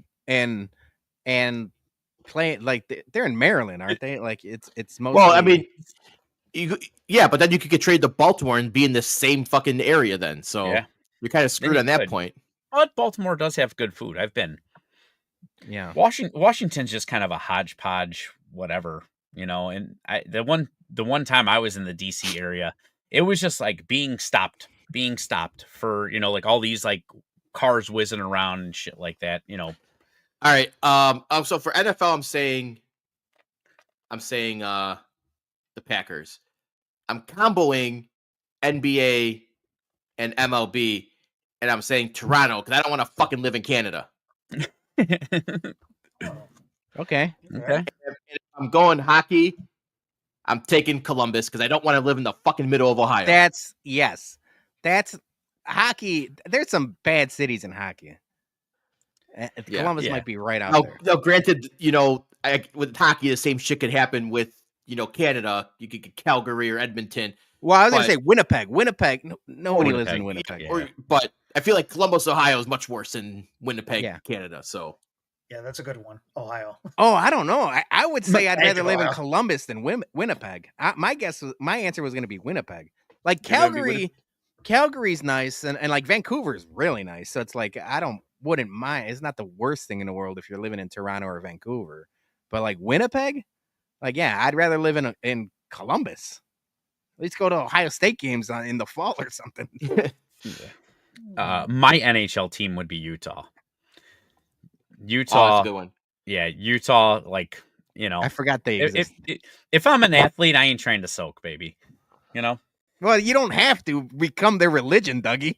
You could just go play hockey there. Yes, but the problem is there's so many of them engulfed in that area. Yeah, you're traveling with your wife. You're not. Well, I don't know. I don't know. If I'm an athlete, I got a whole new life, baby. Now that this is a different scenario, is like imagine like traveling to this team and becoming their. You're in a cult now. But you might have multiple wives. You know what? I've got one. That's enough. The booze is watered down in Utah too. Oh yeah. Yes. Yeah. And they put the little condom thing on top, so you can't get more than 1 ounce out of your bottle. Yeah. I don't like Utah. To finish it out, my NBA team easily OKC. After watching the way that they celebrated a championship, that town looks lame as fuck.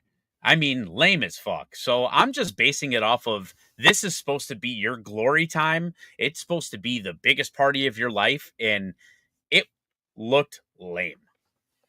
So yeah, I'm going Joakim Noah with my NBA answer. No, nobody wants to live in Cleveland.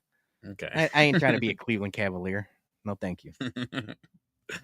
Yeah, it's a good one. Johnny, who'd you got? I probably would say the NHL. I probably wouldn't want to go to San Jose. Yeah, that's a good one. Just because I feel like that's boring over there. And I mean, they got the San Jose Quakes, they got the San Jose Sharks. But I mean, the San Jose Sharks, I feel like if I got picked for that in the draft, I'll be like, pass. I mean, what did they have over there? I'm gonna agree with Ohio because it's just even traveling into Ohio, it's so like it's boring. Mid. Yeah, it's mid. Not even mid. I mean, it's It's Midwest.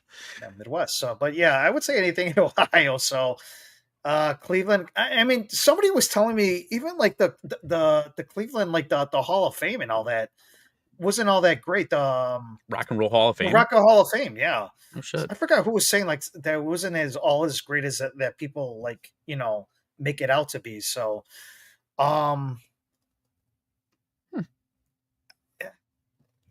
do like Green Bay. Fuck you. Get out of here. Someone's gonna clip that and put me back on here.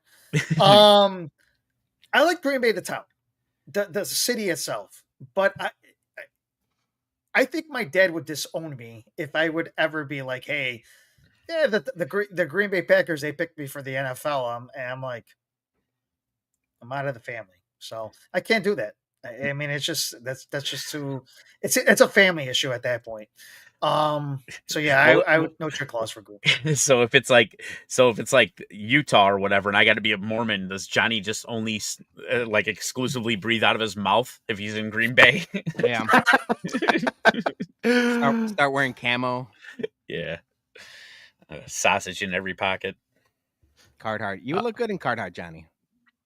That's a good. I don't want to play this game. I don't want to play this game anymore. That's a good question. I think that's gonna be a Twitter poll question for the not a poll, but a Twitter question for the week. Twitter question, yeah, Twitter question. Like, where would you want to? Where are your no trades? Hold on a second. What's that? What's that mean? We got.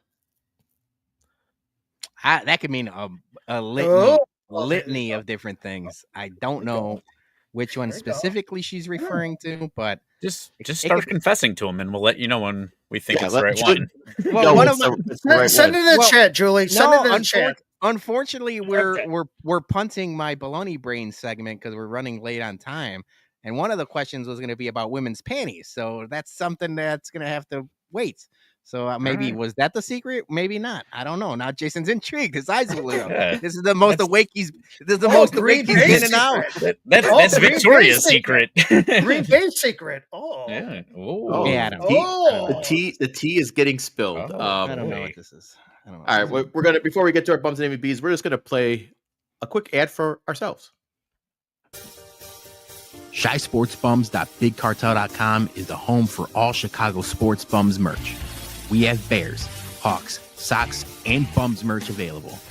Anything you need to get ready for a big game or a Chicago sports bums event. Remember, all profits go directly back into our Whiskey at Comiskey tailgates to keep the beer and food free for everyone. So head over to ShySportsBums.BigCartel.com and pick up a couple Toot Tree shirts today. I think he's a bum. I think he's an absolute bum. You call me a bum? My man, I take that with pride, with honor, that I'm a bum. I'm the king of the bums, baby. Because you're training like a damn bum, you know that? Bum. A bum. Bum. All right, it's time for our listener bums and MVP. Starting off with the only one and only SPF bum of the week for next bums episode. Clearly goes to the Nashville Preds community engagement team. The quote here says, "No way Nashville's making these fucking 18-year-olds wear shirts that say Preds in the community. There are tears in my eye." Again, this is one of those things where you need young people in the marketing room to say no. Who greenlit these shirts? Could you imagine being Blue Cross Blue Shield getting their sponsor on that shirt too? Brutal. Yeah. Oof. Not Brutal. They can't be happy with that one. I'm sure they're not. On par with for the And idiots. hold on. And it looks like they're at a children's hospittal, judging by the Yeah, background. this was a hospital event. Oh my Lanta. Someone's getting fired for that one. Yeah. Oh, Jesus. Missy, I refrained from bumming gym members because I'd have 5 bums a week, but Windy City's Rebel mind was blown. Bum this fucking guy. TLDR, I'm happy that happened to you, or I'm sorry. No, you got to read this story is fucking crazy. Fuck. God damn it, Missy. All right. She writes, this member Always been so annoying and a creep. Complains that there's poop in one of the showers, which only happens when he's there. Basically went up to these two guys and told them that they were in the locker room for too long, and these dudes were like, "What you do about it?" He pulled down his pants and waved his wiener around, trying to get after them. They wanted to beat his ass, so he turned around and mooned them and spread cheeks. He got kicked out. Next day, he tried to get in, and we said no. He ran to the locker room, refused to leave, and taunted us to call the cops. So we called the cops, and the dispatcher heard what he did and goes, "Oh my God."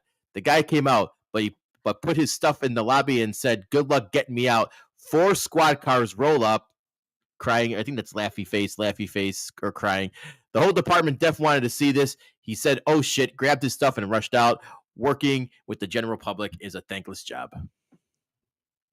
So what I don't understand is, and I don't want to disparage the men in blue. Did this guy get away?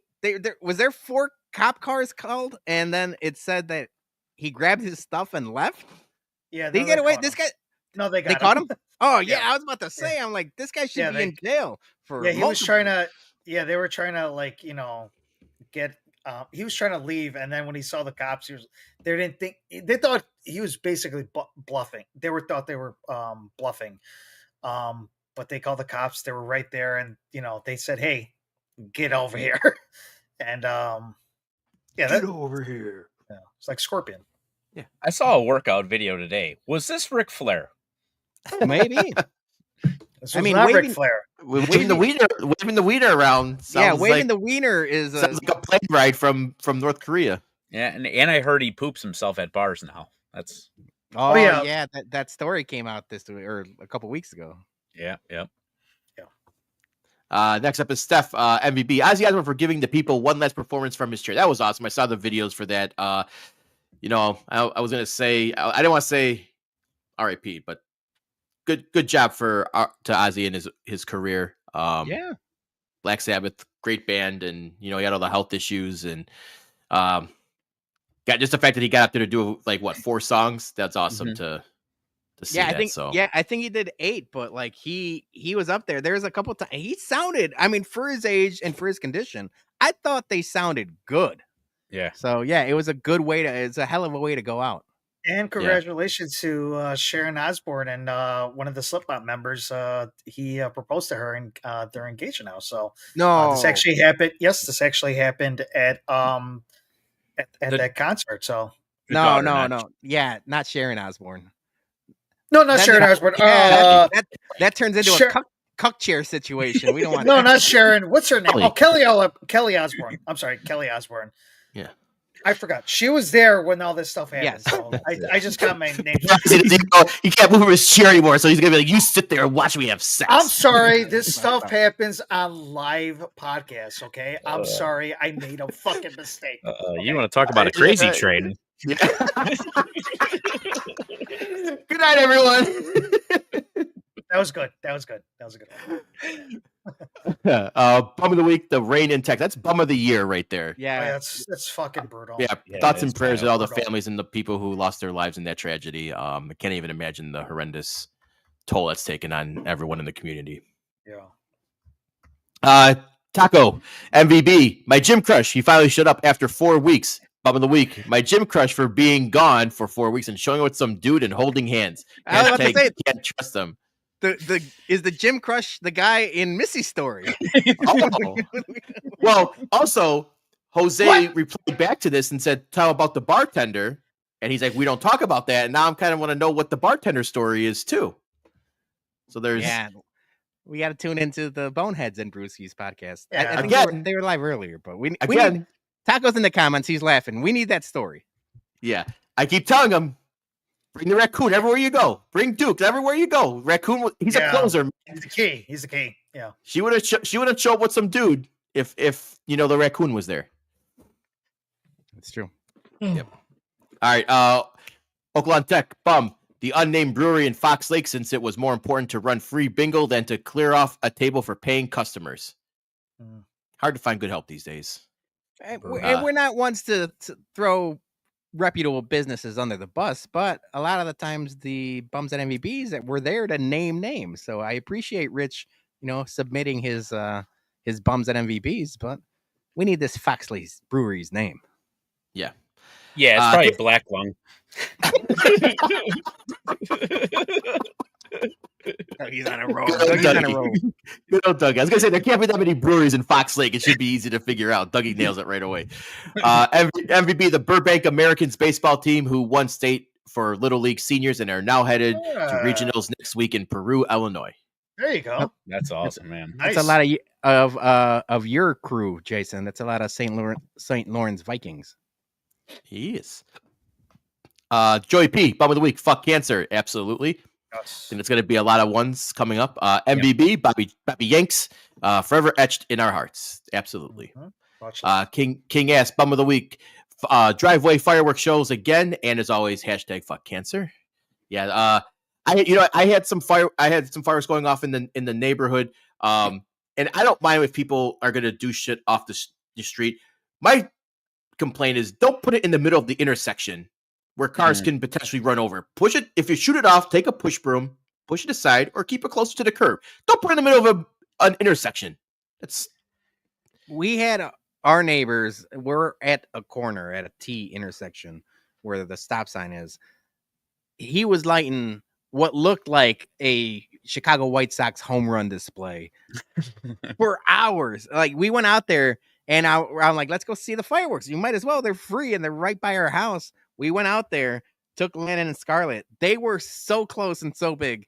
The kids got so scared right away, ran inside, and that was the end of our firework night. And I'm like, God damn it. But yeah, move over, put it in your property, God damn it. Yeah. And his MVP, Shane Smith, All-Star selection. He said, congrats to him. Sidney Brown, MVBs, me enjoying my week off from work. Shane Smith for making the All-Star team. And Dan Plesac for a job well done on CHSN last week. Plesac was awesome. Plesac was awesome. It was one of my notes for White Sox talk, and I forgot to get to it. And now, you know what? I'll go big for just a second because I do want to talk about it. Plesac has been so good. Schrift's been getting a little bit of his flowers now the last week or two. He had the really good call for the 3,000 strikeout for the Dodgers pitcher, Kershaw. Mm-hmm. And then he had a really good call for Colson Montgomery's catch. And now it's like, oh, Dan Plesac was much more enjoyable. I talked to Schriffen about it because we had talked, he was at the tailgate, and we're like, oh man, a lot of people like you and Plesac. And he was talking about how he gives them a different dynamic. Are we out or maybe Stoney's the one that like is bringing this broadcast down? I feel like Schriff is throwing up the alley-oops, and when you throw up the alley-oop, it's there for the other guy to catch it. And when you don't go up and dunk it, it makes the person passing look bad. Are we talking the Stone Pony might be a little long in the tooth? Because I want everybody to listen. So Plesac is going to do the call for the Pittsburgh road trip. We're going to be there, so we won't be able to listen, but maybe I'll hopefully record a game or two. I want you guys to pay attention to the game before that, and then Schriff and Plesac that weekend. I think it's noticeable how good and enjoyable they are together. I love Steve Stone, great baseball mind, but he is insufferable on Twitter. So I mean, I could see why he could be bringing down Schriff. Well, you know, Steve Stone won't come to a tailgate if it's 65 degrees or less. I wonder if Dan Plesac would. You know what? That's a great call, Dougie. We're going to put the call out there. He's going to be in Pittsburgh. I know they gave the 108 guys a shout out for the Pittsburgh road trip. Mm-hmm. If we see Dan Plesac at one of the 2-3 events that we got going on that weekend, we might be Plesac guys now. You know what? I'm putting out there. I already am a Plesac guy. Yeah, he's good. And finally, his bum of the week, ESPN for their lazy tweet on Jenks being on the roster for a 2005 team. I'll get to that in a little bit. Jeff Bartlett, MVB, the Cubs and Rockies for having a moment of silence for Bobby Jenks. That was very classy. Stay classy. Bum of the week, ESPN for that lazy tweet describing Bobby Jenks. Yep. Mike likes autographs. Does anyone not have ESPN as their bum of the week for the shit job they did with Bobby Jenks post? We're getting there. MVB, my really short work week, leaving for New York City Wednesday morning. Nice. Safe travels. Yes. Yeah. And finally, Mailman Jack, MVB, Chicago NASCAR weekend. I honestly love it. It's very unique, and the city is a beautiful backdrop being showcased on its winding course. Also, he always brings much needed rain to the area. Grass, the hashtag the grass needed it.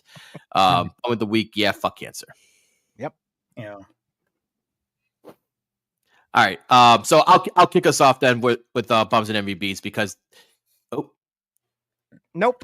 nope. There we go. Oh. StreamYard's been buggy with that stuff lately. With the StreamYard has been buggy, and they just updated it again, and I don't like it. Yeah. So this was the post and reference that people were talking about in the bums and MVBs. ESPN's headline said Bobby Jenks, the two-time All-Star pitcher for the Chicago White Sox, who was on the roster when the franchise won the 2005 World Series, died on Friday in Sintra, Portugal. The team announced. No, he was on the mound. He was the closer. He was an all-star.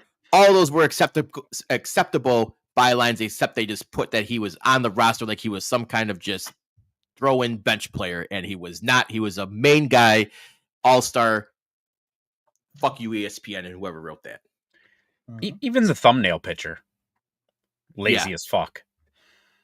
So, I was listening to ESPN 1000 today, and Yurko was back from vacation. Carm was talking about it, and they had a little bit of insight. And this is not for sure, but Carmen was the one saying this for sure was someone aggregating and doing like an AI. And it makes sense, right? They used an AI image that has nothing to do with him celebrating the World Series or anything, and it just like reads like an AI description of someone. So fuck ESPN for doing that, because I had to tweet out there like fuck whoever shitty intern or hack that did that. It might not even be that. It's the goddamn internet. It's Grok. It's ChatGPT. It's all these motherfuckers. Oh, don't even get started at ChatGPT. Did you hear what happened? They threatened to set the turn off open or ChatGPT. Yeah, OpenAI. And he started blackmailing. It's like, no, like you're not going to shut me off. And he tried to like the whole AI tried to do like a backdoor server to save itself. It's fucking Skynet. We've been saying this for fucking 20 years. Watch Terminator 2. Don't do AI. Don't do artificial intelligence. Yeah, and now it's alive, people, and we're all gonna fucking die. And dinosaurs are gonna come back as well too, and they are. Yeah, the new movie's out. Yeah, and then we're gonna shoot Ludacris into space again. Yeah, I still haven't seen that. I don't know. What so ESPN, my bum of the week. Fuck you, ESPN. My second bum of the week here. This is a late entry. I forgot I bookmarked this.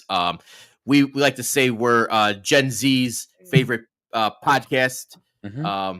And we have to sometimes we have to educate these Gen Zers because they just don't know how to live life sometimes. This tweet here, pull it up. Come on, hold on.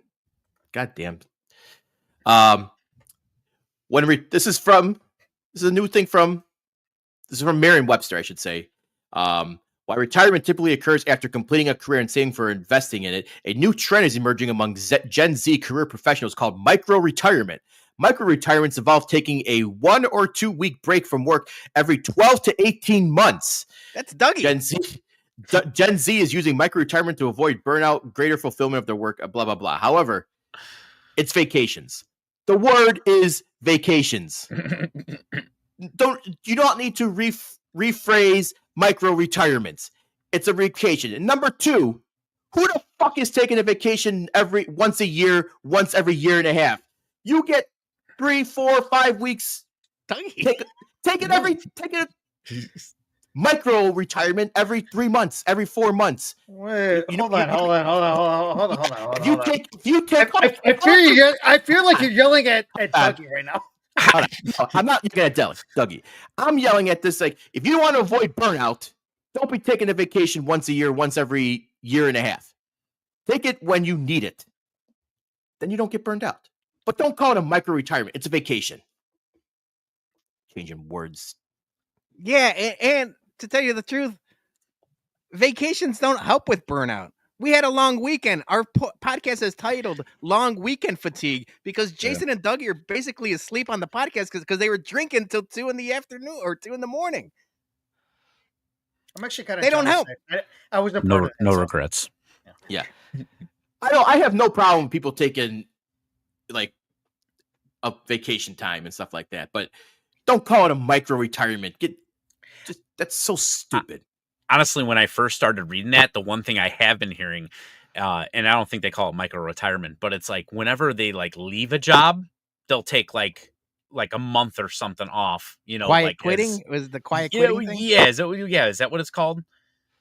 It's something to where like they're basically like taking a month off or whatever to like refuel the batteries or something. I don't know. It was something really fucking lame. So if you're gonna call it if it classifies as a micro retirement, I don't think a week off qualifies as that. You need like a month or two. That would be I would consider that like a sabbatical or something. Taking a week off of work, not a micro retirement. It's just a week off. It's a vacation from your 9 to 5. It's a micro. Yeah. All right. My MVP goes out to my lovely wife, Sarah. We celebrated her birthday last week. We had a great weekend going out. The baby wanted paella she wanted some tapas and paella for her birthday. So I had to call around and try to find a spot that was open 4th of July. And we ended up going to Boqueria in the West Loop. And it was a great dinner night with the date night for the two of us celebrating her birthday. So MVP to my wife. Yeah. Happy birthday. Happy birthday. Yeah. All right. Dougie, go next, because we're gonna keep on the ESPN shit train going here. Absolutely. I am bumming ESPN as well, but for something else. On the 4th of July, the only thing that anybody cares about on the 4th of July, the hot dog eating contest, they had it on ESPN 2. And on ESPN 1, they had some meaningless golf and meaningless tennis.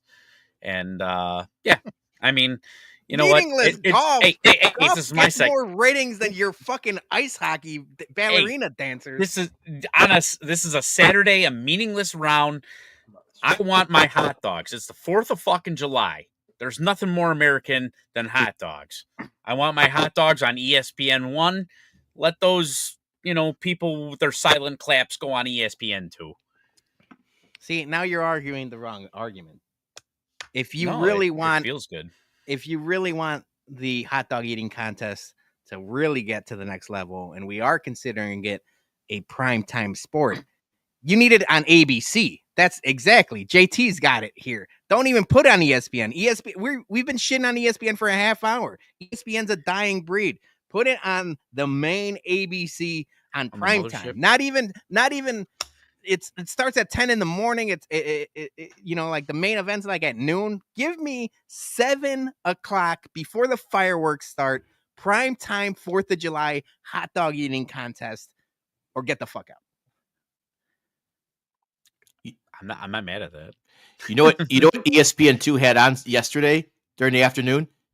Dogs jumping into pools. I saw that. Awesome.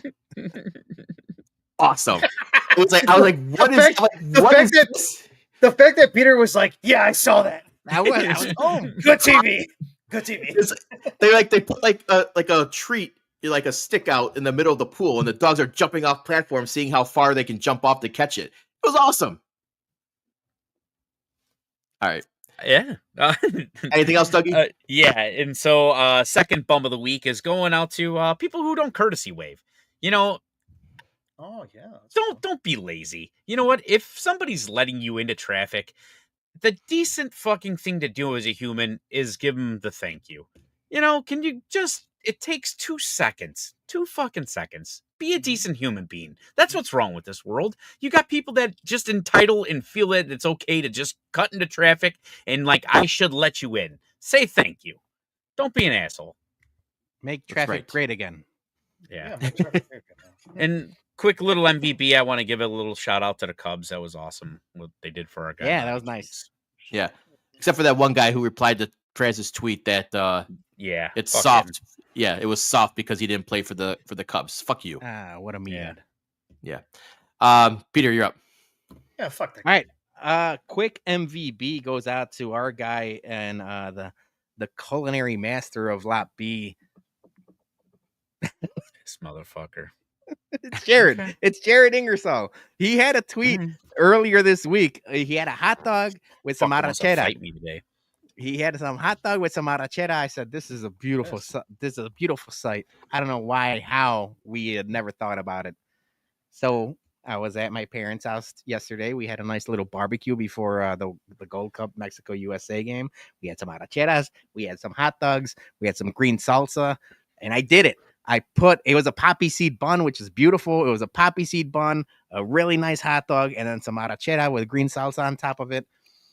Electric. I'm here to tell you, you gotta try this thing. It was awesome.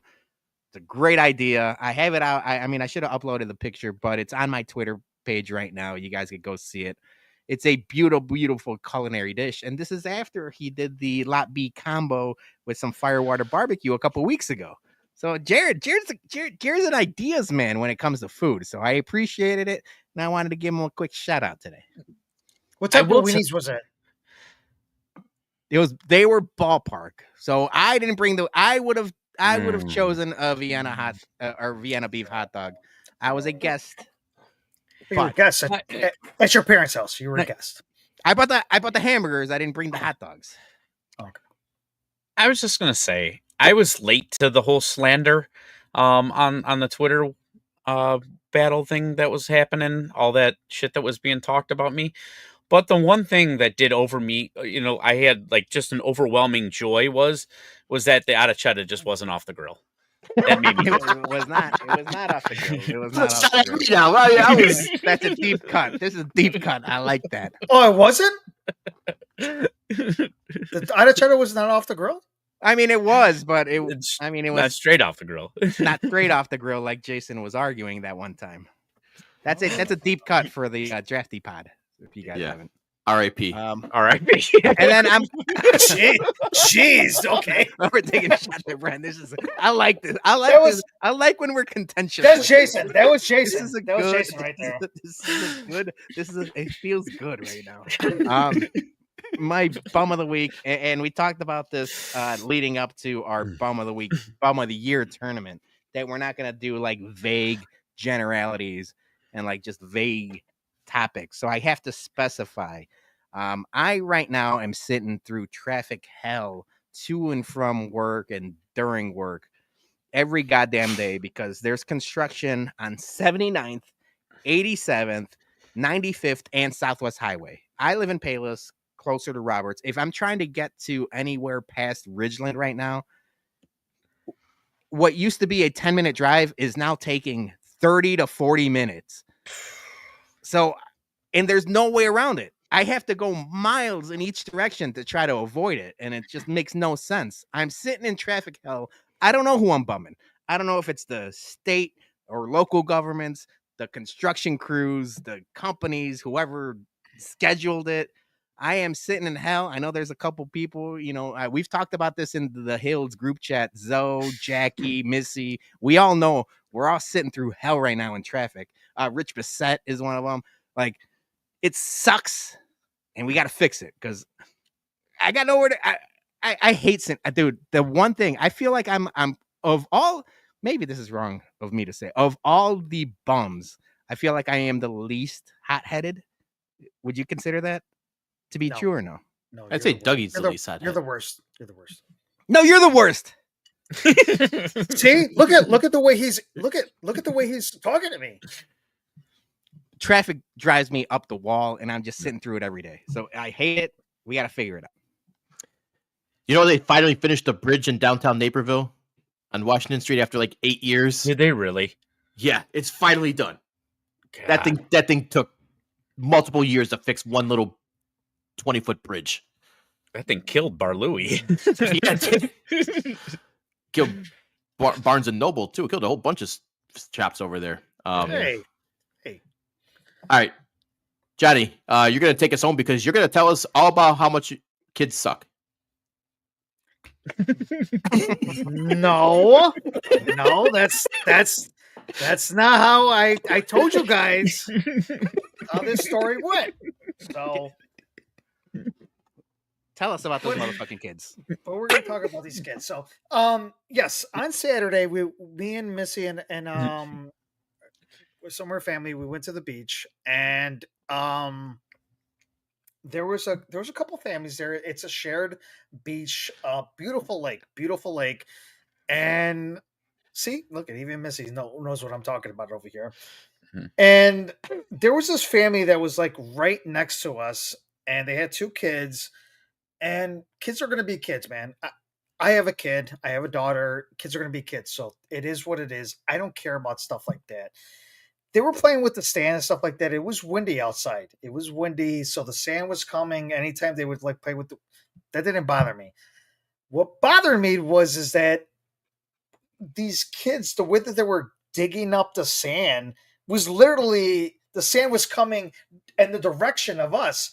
Like, it's one thing about the wind, it's gonna be directional, but the sand, it was getting dug up and it was coming directly to me, Missy, and then one of her sister-in-laws. So I'm not mad at the kids. Kids are gonna be kids. They're gonna do all this stuff. Oh, do it.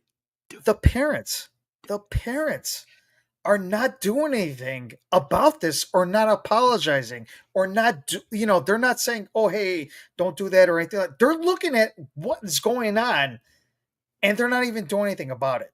No apologies whatsoever.